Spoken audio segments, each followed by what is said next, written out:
আচমকা কেকের অর্ডার এই কয়দিন ধরে আসছে, তা ছবিও তুলতে পারতেছি না, ভিডিও করতে পারতেছি না।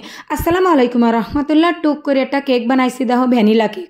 আচমকা এরম কেকের অর্ডার হয়, তা আমি ছবি তুলতে পারি না, ভিডিও করতে পারি না। কারণ কি, এত যাবত যেসব ভিডিও করে করে থুইছে, আমি তো কোনো কিছু মিস করি না, সবই ভিডিও করি।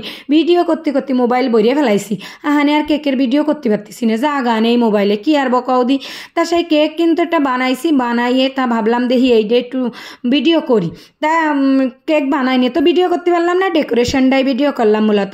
তা কেক বানাইয়ে ঠান্ডা হয়ে গেলে ওরে স্লাইস করে কাইটে ক্রিম বানাই নিছি, নিয়ে তাড়াহুড়া থাকলে যাও হয় আর কি। পাইপিং ব্যাগের মধ্যে সেই ক্রিম সব ভরিছি, ভরে ঝপঝাভাইয়া ওইরাম কেকের পরে ঢেলে দিচ্ছি যাতে একটু সময় বাঁচে, বুঝছাও। চিনি কিন্তু আগেতেই পানি গুলাই থইলাম, কেক স্লাইস করে চিনির পানি দিলাম, তারপরে ক্রিম দিলাম, আবাই দিচ্ছি চিনির পানি, আবাই এই ক্রিম দেবো। এই এরিয়ারে 3টে লেয়ার একসাথে দিয়ে নিলাম, দিয়ে একদম একটার পরে একটা দিয়ে গুঁড়োয় গুঁড়োয় এরম ক্রিম দিয়ে লেপে পুষে এক লেয়ারের পরে আর এক লেয়ার কেক থুয়ে থুয়ে তিনটে লেয়ারই দিয়ে ফেলাইছি।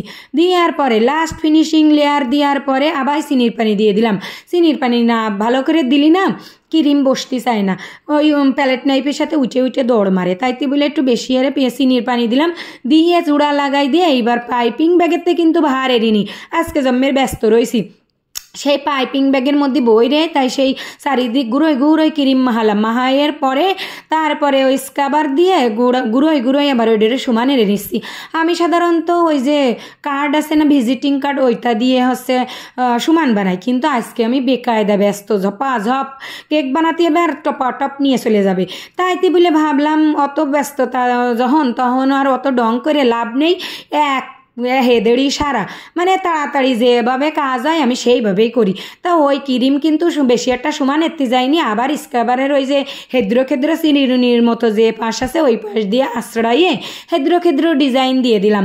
তারপরে উপরেও অত ডক করে ডিজাইন করতে যায়নি, চামচ দিয়ে গুঁড়োয় গুঁড়োয় এই যে গোল ওই যে মশার কয়েলের মতন একটা ডিজাইন আছে না, ওই ডিজাইনটা দিয়ে দিলাম। ভাবলাম অত তাড়াহুড়া করে ফিনিশিং কিরা দিচ্ছে, একটু পরেই নিতে আসবে কেকটা, তাইতে বলে অত ডং করতে গেলাম না, ঝপা ঝপ দুটো সহজ পদ্ধতিতে আমি দুটো ডিজাইন দিয়ে দিলাম। গায়ে দিলাম ওই চিরুনি দিয়ে আশ্রয়ে, আর চামচ দিয়ে দিলাম উপরে গুঁড়োই দিলি, কত সুন্দর ডহের একটা ডিজাইন হলো।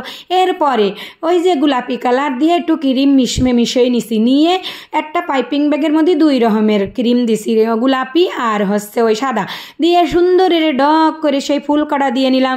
আবার ওর পরে লেখাপড়াও করতে হবে, ওরা যা লিখে দেছে আমি তাই লিখেছি। লিখার পরে আবার একটু সুগার বল দিয়ে জিকিমিকি করে ডক করে একটু সুন্দর বানাই দিলাম আর কি।